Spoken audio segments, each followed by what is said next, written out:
Amigos, ¿cómo están? Bienvenidos a Radio Uruguay, bienvenidos a La Máquina de Pensar. ¿Cómo andan? Espero que anden bien. Arranca La Máquina de Pensar, son las 19:02, hace calor en la Ciudad Vieja y tenemos la elegancia de Gonzalo Gervás en el control de emisiones. Gonzalo Gervás en el control de emisiones está ahí saludando. ¿Cómo le va? Y está Gustavo Germán en la puesta a punto, amigos, en una semana que ustedes ya lo saben, lo he reiterado y lo seguiré reiterando, va dedicada a Carlos Real de Azúa, el hombre que leyó todos los libros, y que si van al blog de La Máquina de Pensar está una foto de Real de Azúa con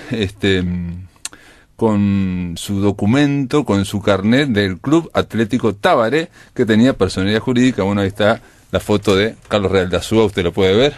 Y un hombre que también esta semana, en un esfuerzo de gran coordinación de La Máquina de Pensar, porque Real de Azúa era fanático de Peñarol, bueno, hemos logrado que se haga la final de Peñarol y Defensor este miércoles, y el fin de semana, sí, va a estar también Peñarol y Defensor, así que Real de Azúa estaría muy contentos. Pero vamos a arrancar no hablando de ensayo, no hablando de pensamiento, no hablando de Carlos Real de Azúa, sino que vamos a darle la bienvenida a un poeta, al editor Gustavo Isechowski. ¿Cómo le va? ¿Qué tal? Mucho gusto, un placer estar acá nuevamente. ¿Cómo andás, Maca? ¿Bien? Bien, todo bien. Ni siquiera bien, me tendría que decir. Claro, pero bueno, además también como la carátula es amarilla y negra y la tipografía es de Jean Guru, queda bastante arrolladito. Es cierto, aparte eso también fue un gran esfuerzo de coordinación, pensando que Maca también es un mancha, un hombre, ¿no? Un hombre de Peñarol. Y hay cosas peores. No, como que hay cosas peores. Está muy bien. Peores. Sí. Pero bueno, acá compartimos. No muchas, pero alguna va quedando. Aquí compartimos su fe auриnegra, que es una fe. Yo soy un hombre triste que siempre está alegre. Eso pusiste en la contratapa del libro. Sí, Bola de Nieve. Cantante, músico cubano de sones, boleros y cha-cha-cha, que me encanta y me parece que es una frase muy apropiada para el libro. Un libro que es, todos tus libros lo son, pero parece como, no sé, me pareció que es más autobiográfico que los anteriores. No, es medio tramposo. Es más tramposo que autobiográfico. Como más directamente autobiográfico, me parecía. Yo le diría que es más tramposo que los anteriores. ¿Y eso por qué? Porque digo, vos pusiste yo soy un hombre triste que siempre está alegre, más allá de que lo dijo Bola de Nieve, lo entendí como una especie de declaración de principio, de autorretrato. Claro, pero tomemos en cuenta que es un libro de poesía, es un libro de ficción. Claro. Más allá de que pueda haber elementos que tengan que ver con mi vida personal, hay cosas que tienen más que ver con la elaboración del texto. Lo del boxeador, de la generación de la librería, y en la librería encontrar un libro y que ese libro empieza a tomar el libro ni siquiera. Es una ficción, ¿no? Eso claro. Pero el librero, Gabriel, la librería de Aleph, sí, exactamente. ¿existe? Sí, la librería existe. También existe mi madre, y hay un poema que tiene que ver con mi madre. De la calle, ¿cómo es? Requena. Y existe el Río de la Plata como tal. Pero son elaboraciones. Precisamente la de Joaquín Requena, la de tu madre, vas recordando todos los vecinos que había ahí, ¿no? Claro. Y uno, claro, como lector imagina que esos existieron. Porque hay toda una reflexión en torno a la memoria. Esos existieron, pero ya de entonces acá aparecían todos esos vecinos. En la parte final aparecían las porteñas de enfrente, aparecían esos personajes, los hijos de Chiquita, estaba todo ese barrio también. Lo que pasa fue cambiando. Bueno, fue modificándose porque, agarrás por otros lados, yo qué sé. Siempre trabajás a partir de tu acervo. Tu acervo tiene que ver con las cosas que viviste, con las cosas que escuchaste, con las cosas que leíste, con las cosas que te pasaron a vos, que le pasaron a amigos, con cosas que escuchaste que a alguien le pasó y que de repente te sirven como para elaborar. Hay varias, como dijiste vos, como hilos conductores. Bueno, son 3 secciones, ni siquiera se llama el libro de Gustavo Isechowski. Hay 3 secciones, una se llama Ni siquiera, otra se llama Tristuras y otra Pérdidas, ¿no? Sí. Pérdidas es la segunda y Tristuras es la tercera, ¿no? Y mencionaste algunas líneas que las unen, digamos, esas 3 secciones, que son, una es el tema del boxeo, la vida como un boxeo, ¿no? Como una gran lucha, ¿no? Donde siempre hay una toalla blanca que puede caer, claro, o no, ¿no? Claro, siempre hay alguien que pueda, que esté pidiendo también la toalla, en fin, claro. ¿no? Y otra de las líneas es la idea de que el yo lírico en este caso no es uno solo, ¿no? Que está compuesto claro. por muchos, sí, sí. E incluso llega a decir que estoy compuesto por todos. Claro. Y hay otra línea que es que hay unas referencias a Arthur Rimbaud, ¿no? Que también que fue el que dijo yo claro. soy el otro, ¿no? Claro. Sí, aparecen dos Arturos, ¿no? Sí, ¿cuál es el otro? Bueno, hay un...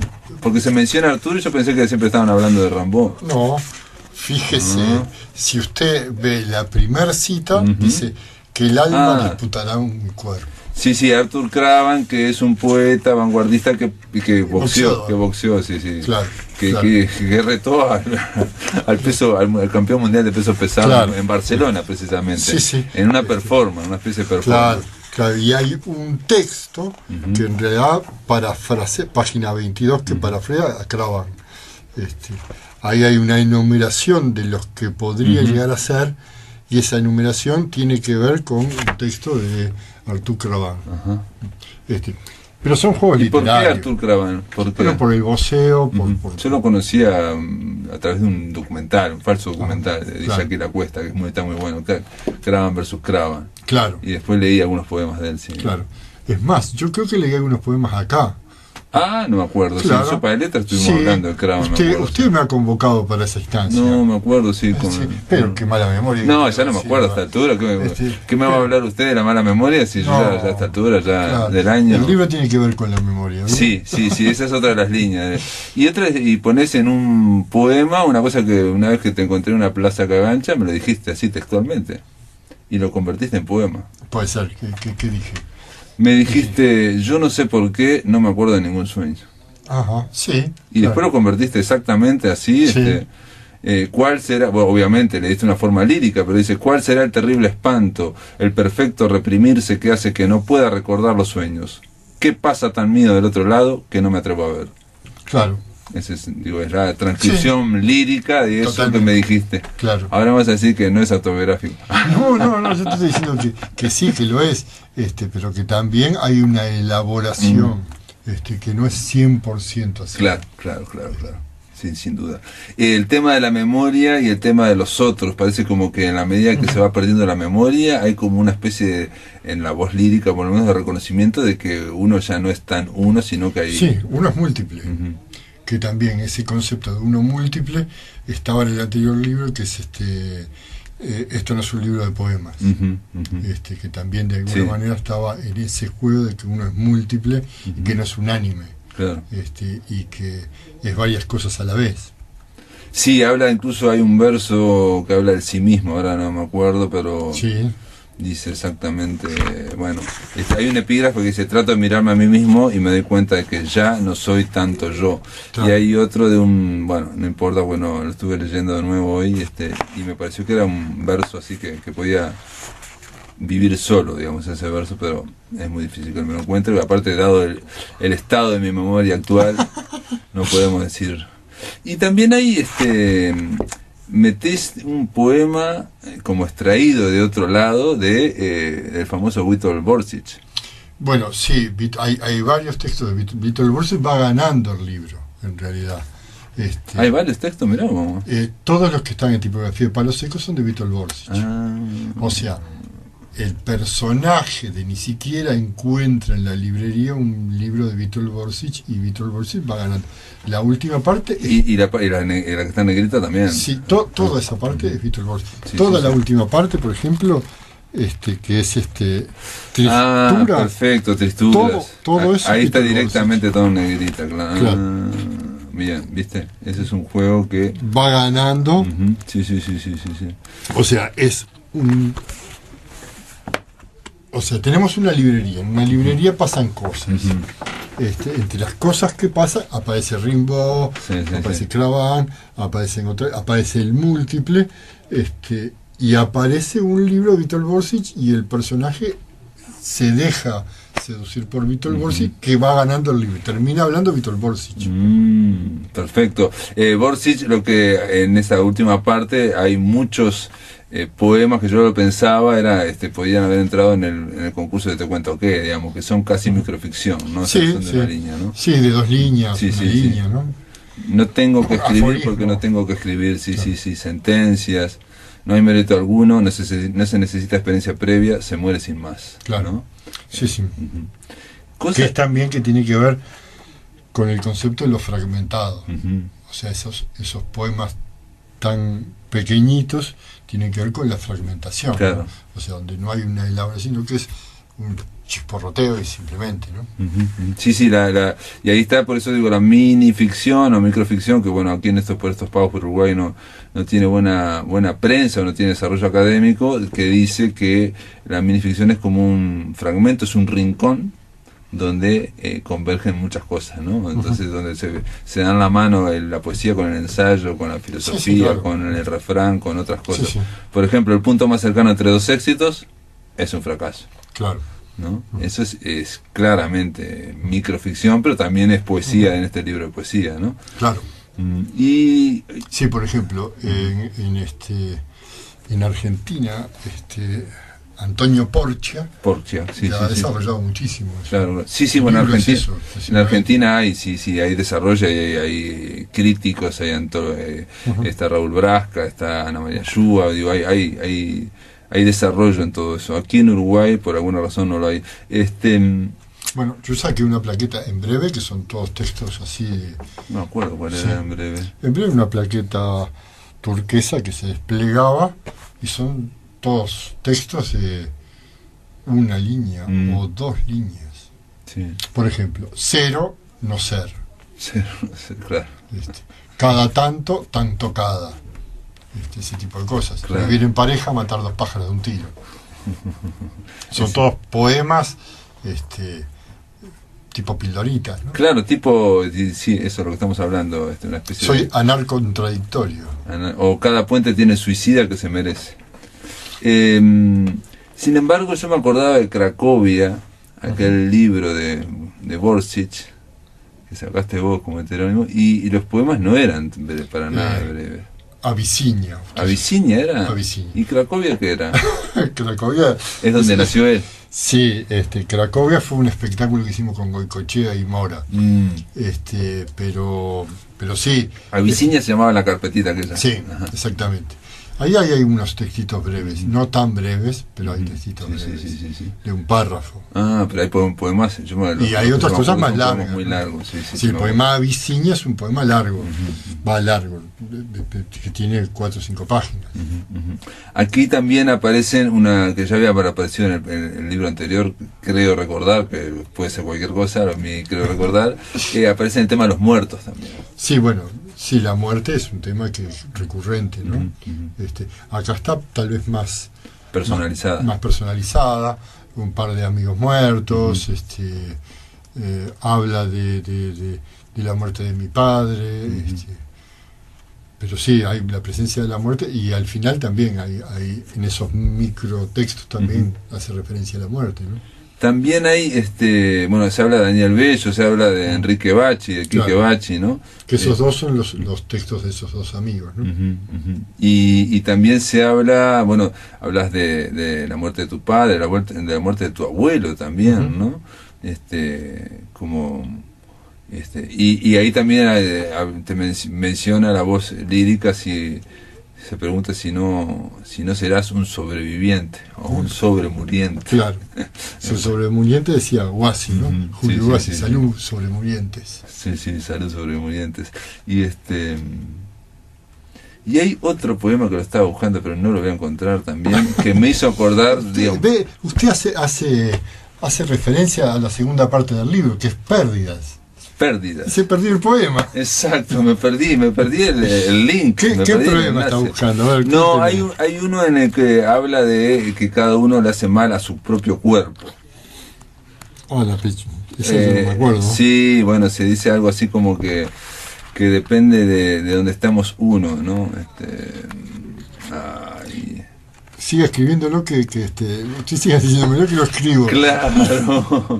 Y ya tengo un poema nuevo. No, es simplemente que se dice que cada uno está en el lugar de no hay accidentes y sí, no, eso es en la segunda parte. En la segunda parte. En la tercera parte, perdón. ¿En la tercera parte? Sí.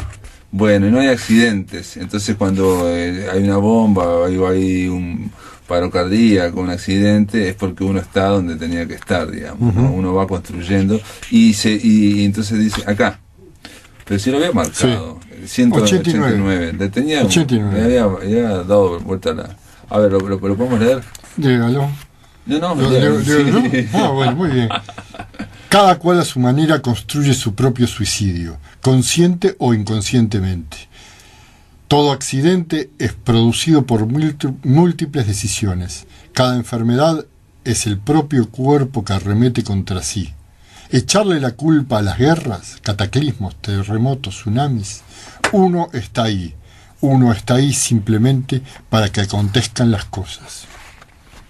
Es una postura bueno que llama la atención, pero está hecha por Borges, porque había... Borges, a mí no me nada que ver. Borges que le toca el traste a las alumnas jóvenes, a los estudiantes, claro. ¿No? De literatura que vienen a entrevistarla. Claro.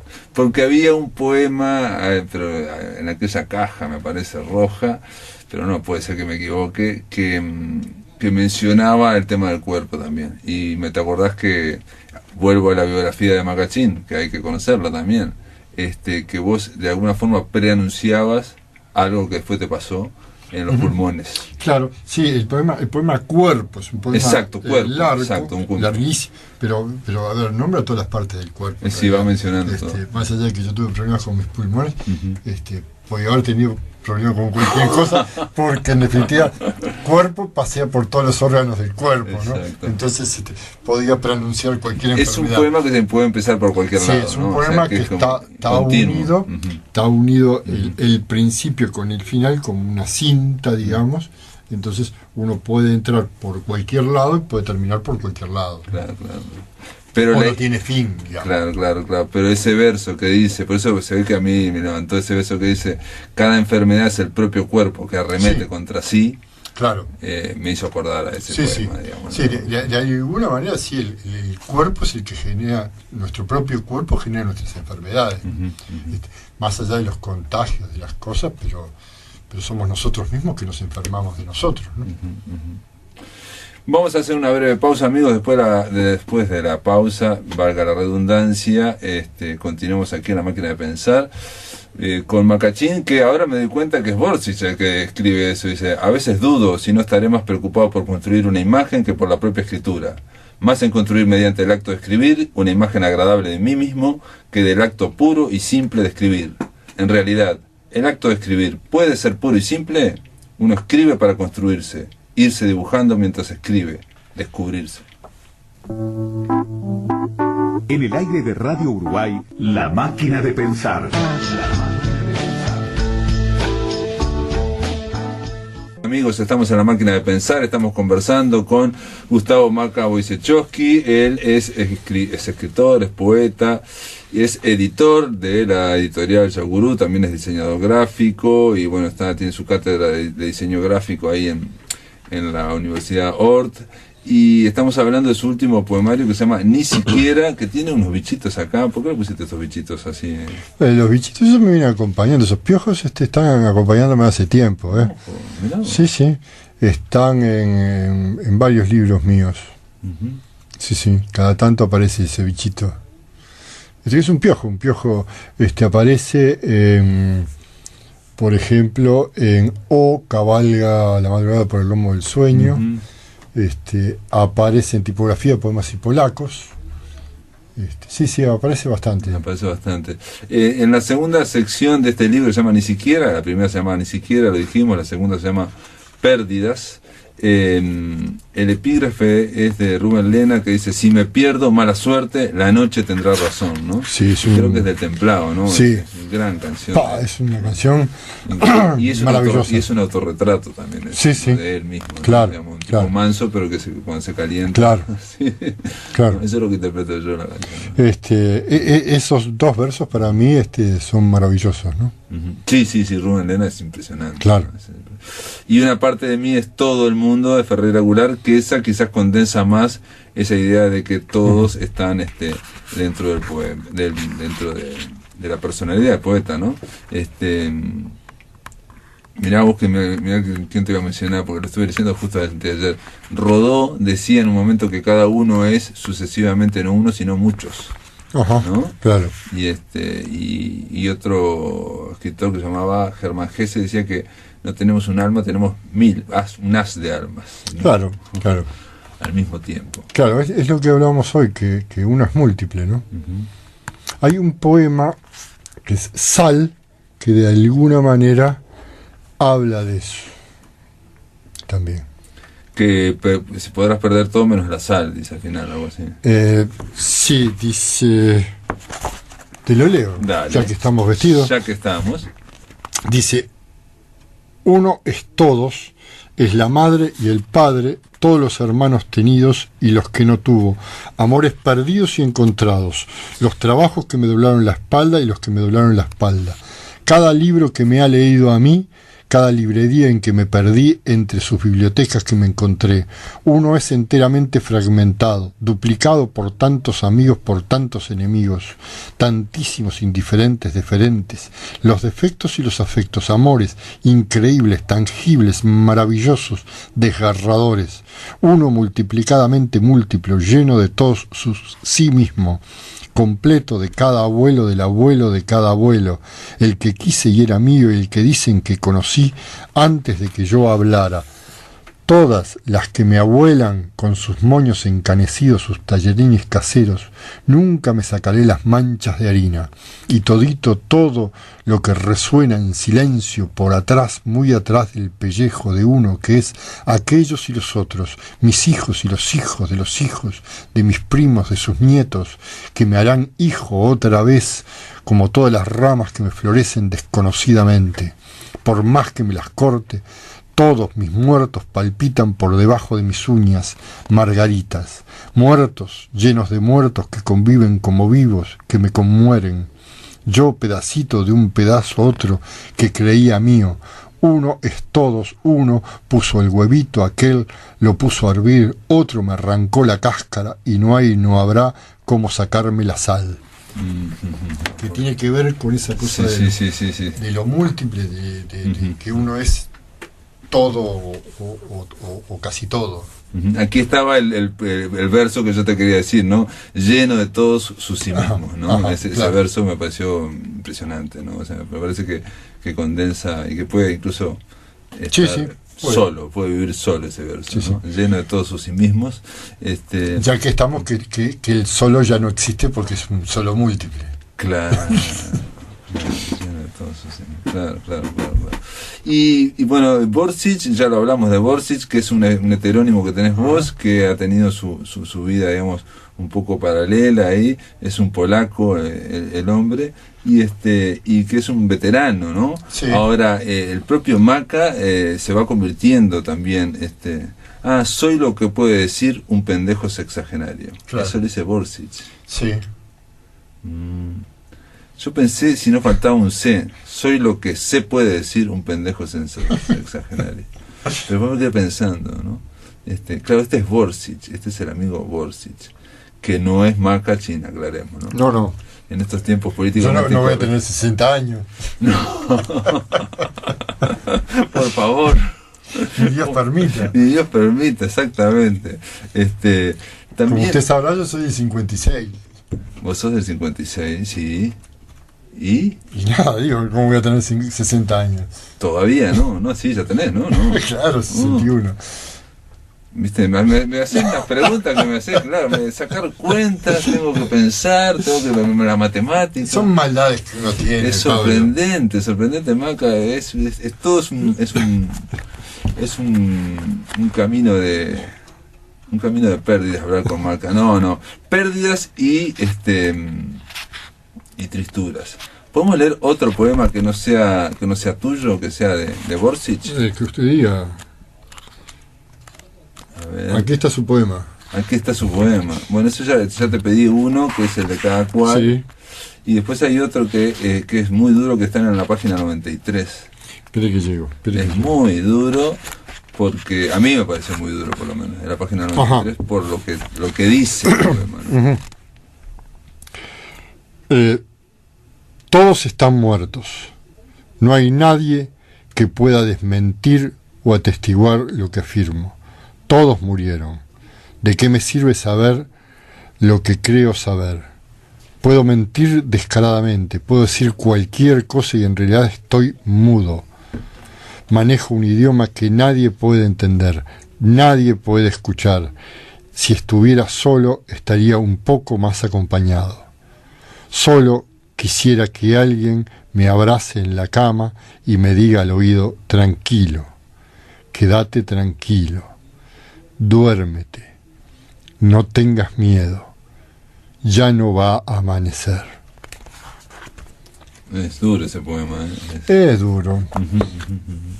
Sobre todo porque yo lo veía como más... Claro, no me di cuenta de lo de Borsic. Entonces dije, es duro este poema, es muy duro. Después tenés recuerdos de la voz lírica, recuerda, pero Wojciechowski está ahí presente, digamos, en una lista, y también el tema del tiempo, está en la página 71, y también mencionás un profesor de historia. Sí. Ese poema me gustó porque... No siempre, cuando se habla de la dictadura, se habla de los dos bandos, se habla de los exiliados, sí, se habla de los resistentes, y ahí vos mencionás una tragedia mínima, cotidiana de la dictadura, sí, una cosa microscópica de alguien.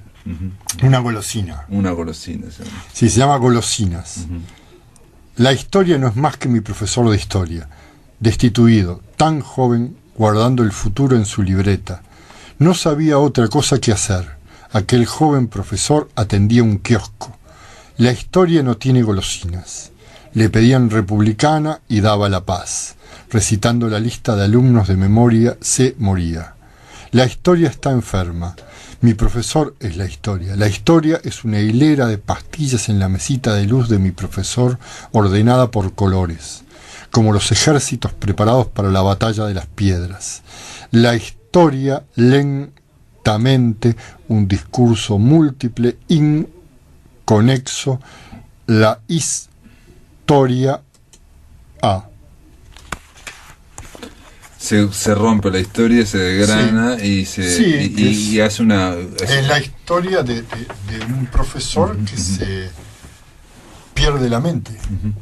Pierde la mente por no poder hacer para lo que estaba preparado. Claro. Es una digamos, ahí como el poeta hace como un microscopio y analiza esa tragedia mínima, que incluso es mínima para la historia. Para la historia y para el mundo, para la humanidad, claro. Pero es una tragedia para esa persona. Exacto. Para esa persona y su entorno familiar. Y que pasó por el mero trámite de destituirlo y de no poder restituirse de alguna forma, ¿no? ¿Cuánto mal se le hizo a Darnoyan prohibirlo cantar?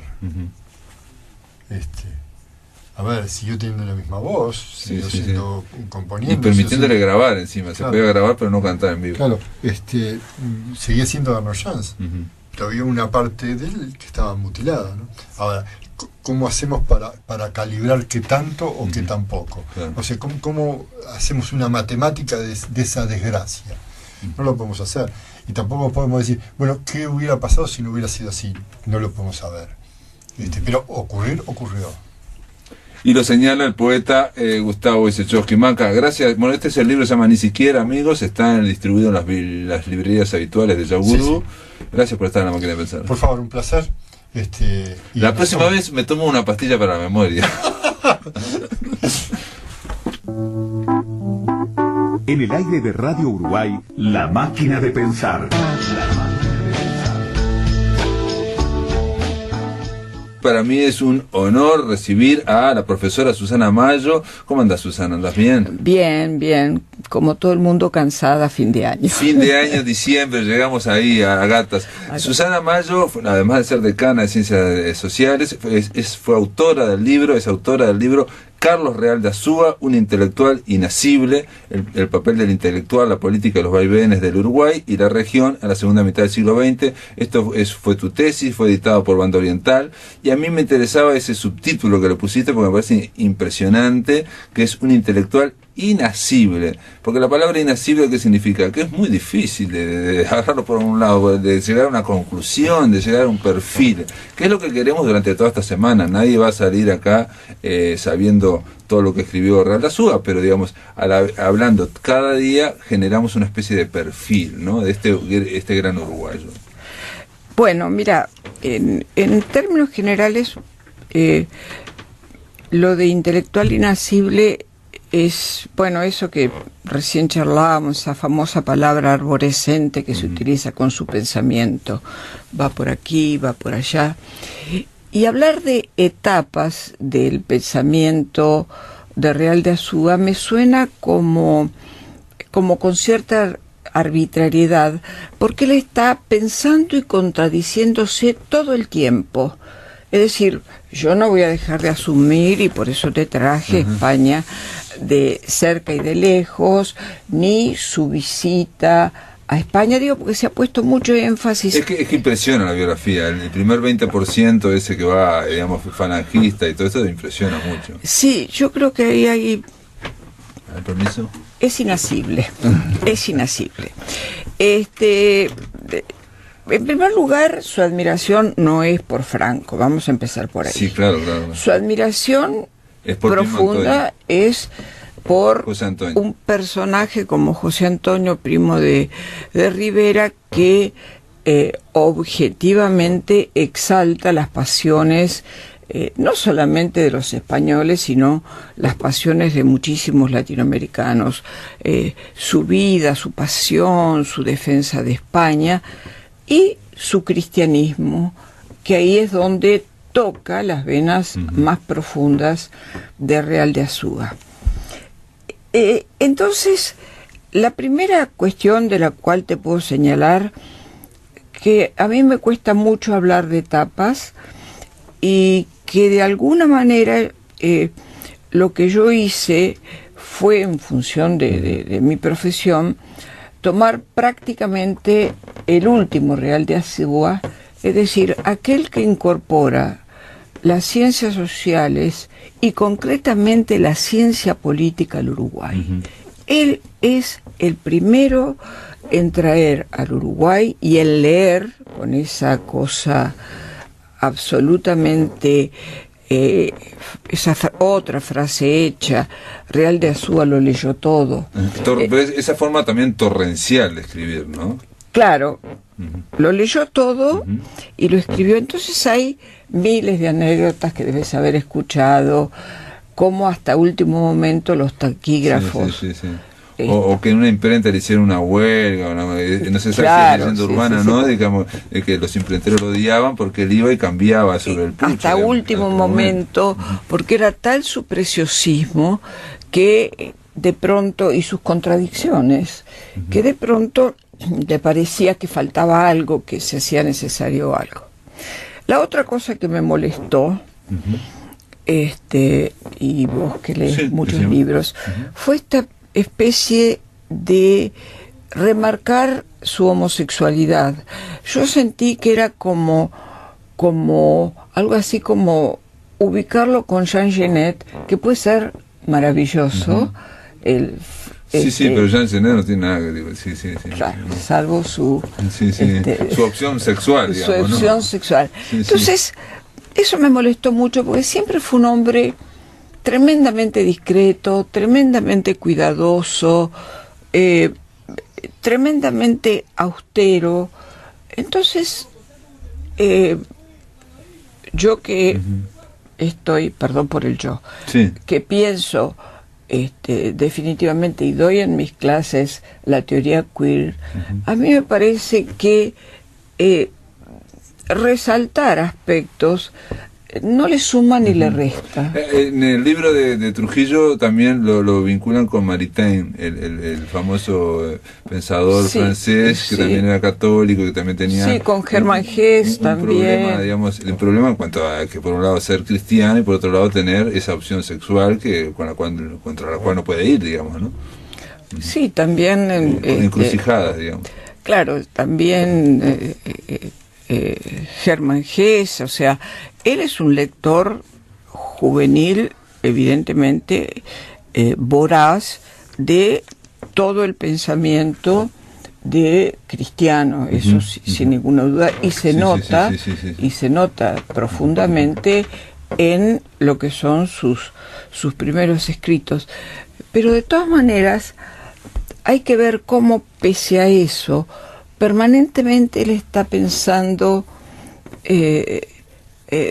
Rodríguez Monegal decía en su provincialismo, pero el provincialismo tenía que ver con que la provincia era el mundo, es decir, cómo él, sin salir demasiado de Uruguay, pese a las enormes ofertas que le hicieron de Estados Unidos, salvo muy ocasionalmente, él no salía de su amado Montevideo. Entonces... Pero no renunciaba, perdón, por estar estando en Montevideo, pero no renunciaba a poder opinar o analizar fenómenos casi universales y usar la cultura universal. Algo similar, digamos, paralelo, no es lo mismo a lo que Borges se planteó hacer desde acá, desde la esquina del mundo. Se puede hablar desde esta esquina del mundo que era mucho más alejada en los años 30, 40, digamos, era realmente, estábamos en una esquina del mundo, no sur, si se podía conversar, digamos, de igual a igual con el norte. Vos sabés que yo creo que sí, o sea, vamos a terminar con este proceso de pensar de que todo vino de Europa o de Estados Unidos. Real de Azúa demuestra que tiene un pensamiento propio, que tiene un pensamiento lúcido, que de alguna manera él prevé, tiene la capacidad de predicción que no la encontramos en muchísimos autores. Realmente Alperín Dongui dice eso, ¿no? Es decir, el historiador argentino muy amigo de él, dice, ¿cómo alguien puede tener tal capacidad de predicción con respecto al futuro? Y después sus famosas peleas, ¿no es cierto? Sus peleas con Pibel Devoto, con Arturo Ardao también, ¿no? Con Ardao, o sea, esa negación de pensar que nacimos uruguayos en la prehistoria, no nacimos uruguayos no tan tempranamente. Y también en un momento, te pregunto, digo, en un momento él plantea de que en América y en Uruguay también, parte de las líneas, o sea, ver líneas de ideas, una de las líneas es como que nuestro atraso es por un complot, ¿no? La idea de un complot. Bueno, es antiimperialista, ¿no? O sea, su última etapa, vamos a usar las palabras que él usa, su última etapa, él es antiimperialista. O sea, lo que él piensa, digo, después de su tercerismo, por eso te digo que... Él va evolucionando, tiene un tercerismo, en un momento llega a decir que si no hay toda América, no vamos si no se une toda América. Que yo lo pensaba, digo leyéndolo, digo... Si vos decís que hay que unir toda América para ir a algún lado, está difícil. ¿Era anticapitalista también, te pregunto? No me atrevería a decirte que es anticapitalista. Tenía profundas críticas a las desigualdades. Vos sabés que para mí una de las cosas más interesantes, yo no lo conocía Real de Azúa. Primero, bueno, la figura de Elisa Bloch de Bear, que... tiene el archivo más fabuloso. Bárbaro, Y segundo... Y está en la web, ¿no? Está en Claro, está en la web. En Anáforas. Ustedes ponen Real de Azúa, Carlos Real de Azúa, y ponen Anáforas, y va...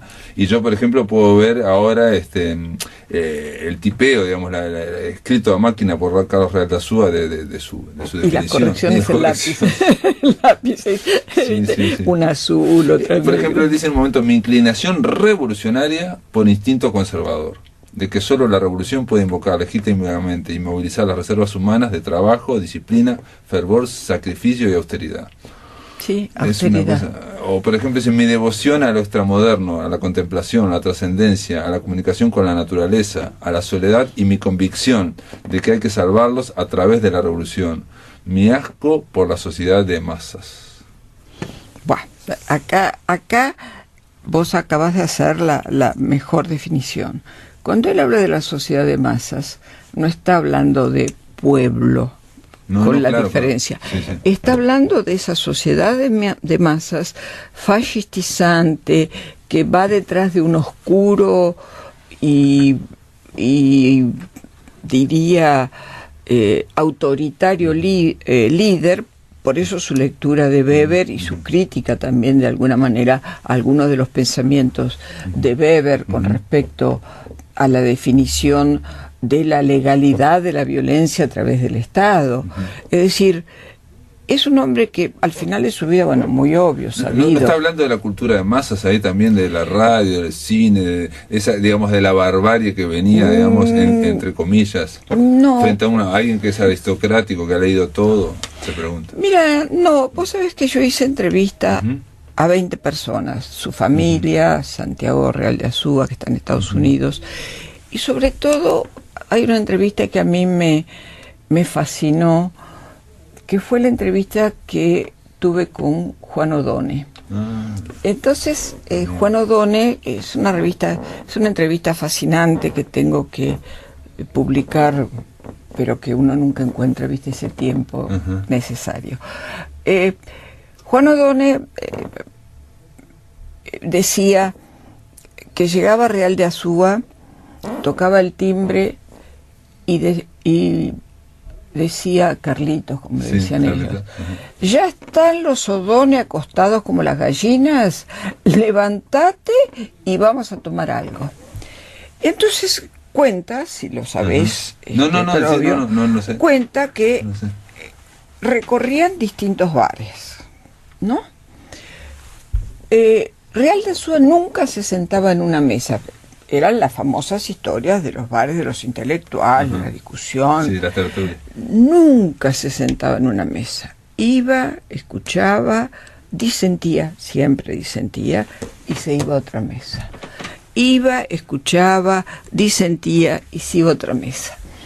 Es decir, siempre fue un hombre con una capacidad de crítica y autocrítica que es tremendamente difícil de lograr, de una fidelidad enorme con sus amigos. Realmente cuando uno habla he hablado con alumnos, exalumnos, te dicen que era imprevisible, bueno, esas famosas historias, que yo siempre decía imprevisible como... sobre todo porque de pronto le fascinaba una cosa y bueno, y ahí estaba y seguía. No sé, viste, me quedo con la sensación de que visceral no era. Visceral no era. Perfecto. Pues yo creo que ahí con lo visceral supongo yo que alude a lo del 45. A mí, yo quería contar a los amigos, nos quedan 3 minutos de la charla con Susana Mayo, que ella trajo, y yo le saqué, ahora se lo saqué, trajo el primer libro de Carlos Real de Azúa de 1943, edición original, España de cerca y de lejos, que fue el que escribió, digamos, cuando vino de España desencantado con lo que fue, digamos, la experiencia. Él fue como un admirador del falangismo de Primo de Rivera y volvió, bueno, totalmente desilusionado de ver sobre todo cómo había actuado la Iglesia Católica y cómo estaban actuando los vencidos con los vencedores. Pero lo que quería rescatar es que, por un lado, un libro de 1943 trae Susana Mayo y está dedicado por Carlos Real de Azúa, aparte en el mes 10, en octubre del 43 mismo. O sea, en el mismo 43. Está dedicado al doctor José Pedro Cardoso. Y dice, piloto de un interrogatorio modelo de cortesía y de comprensión. Carlos Real de Azúa, ¿no? O sea que José Pedro Cardoso, que después sería secretario general del Partido Socialista, presidente del Partido Socialista, a la vuelta le regala este libro, España de cerca y de lejos, y fue piloto de un interrogatorio modelo de comprensión y de cortesía, ¿no? Bueno, ¿Cómo lo hacís entonces? Sorprendente, sí. ¿Cómo lo hacís? ¿Cómo vos... Lo que más me sorprende es que esté fechado en el año, digamos, esta firma en el año 43, en el mismo año, o sea, que lo publica. Sí, esa especie de joyitas, viste, que luego de buscar y buscar... Pero aparte encuentro que adentro tenés la tarjeta del propio José Pedro Cardoso. Sí. La tarjeta sí. No, son esas joyas, viste, que uno guarda, vos que te gustan los libros. Impresionante. Que uno guarda y guarda así con pero bueno, compasión. pero está bueno esta anécdota que es física, es real, ocurrió en octubre del 43. Y Carlos Real de Azúa, que venía del filofalangismo, que acababa de llegar, que había publicado esto en el 43, con un diputado, con un socialista, digamos. Sí. Además de los intelectuales socialistas. Más importantes. Más importantes y con más fuerza. Que él después, Real de Azúa, por lo que vi, acompañó en el año 66 cuando va José Pedro Cardoso contra Emilio Frugoni. Entonces él lo acompañó por la solvencia y por la juventud de José Pedro Cardoso en ese momento. Es eso, me decís, está perfecto el ejemplo, ¿no? O sea, como filofalangista y el socialista, y dice aparte de eso, ¿no? Un piloto de un interrogatorio modelo de cortesía y comprensión. Ahí hay casi una admiración, ¿no? Claro. ¿Cómo haces para rotularlo? Bueno, muy bien, Susana Mayo. Gracias por estar aquí y gracias por tu aporte, que realmente es traer un matiz más a este perfil que se llama Carlos Real de Azúa, que va a seguir siendo inasible, pero bueno, es importante saber y sobre todo tratar de despertar el interés, ¿no? De leerlo, porque eso es donde está Real de Azúa, donde se actualiza. Hay esas famosas frases hechas, el impulso, su freno. Digo, viste que ya es parte de la cultura popular. Sí, país de cercanía también. Susana Mayo, gracias por estar acá. No, gracias a vos por la invitación. Y gracias por venir, por 15 minutos, pero gracias. Yo sé que sos una mujer muy ocupada. Amigos, mañana vamos a continuar hablando de Carlos Real de Azúa. En este caso nos visita el arquitecto Mariano Arana, que fue amigo y que juntos estuvieron en la campaña de la Unión Popular en 1962, donde se unieron, digamos, en una coalición del Partido Socialista y Enrique Erro y otros actores independientes. Esto es todo, amigos, que lo pasen muy, pero muy bien.